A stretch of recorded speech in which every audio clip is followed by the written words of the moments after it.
I'm going to break down exactly what those DSCR loan interest rates are really costing you, so you can stop overpaying.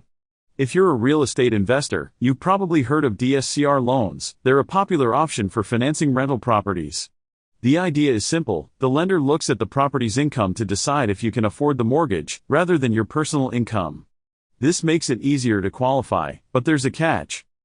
These loans are super convenient, but their interest rates can be significantly higher than traditional loans. Many investors get caught up in the ease of qualification and overlook the long-term financial impact of those higher rates. It's like being blinded by the convenience: you get the loan, but you might not realize just how much it's costing you until it's too late. For example, a 1% higher interest rate might not seem like a lot, but over 20 or 30 years, it adds up. The interest rates on DSCR loans are influenced by several factors, including your credit score, the type of property you're financing, and market conditions. For instance, if you're financing a single-family home, your rate might be lower than if you were financing a multifamily property or a commercial building. And just like with conventional mortgages, your credit score plays a big role. The better your credit, the lower your rate.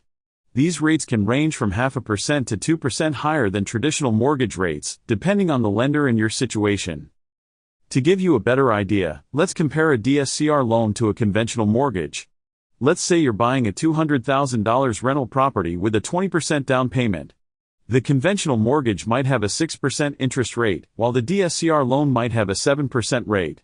That 1% difference might not seem huge, but over 25 years, it could cost you tens of thousands of dollars more. That's money that could be going into your pocket or funding other investments. Imagine you take out a $160,000 DSCR loan at 7% interest, and a conventional loan for the same amount at 6%. Over 25 years, the DSCR loan would cost you around $83,000 in interest, while the conventional loan would cost you around $65,000. That's a whopping $18,000 difference, just for the sake of getting a loan that's easier to qualify for. You have to ask yourself, is the convenience worth that extra cost? So what does this mean for you as an investor? It means you need to do your homework and calculate the total cost of the loan, not just the monthly payment.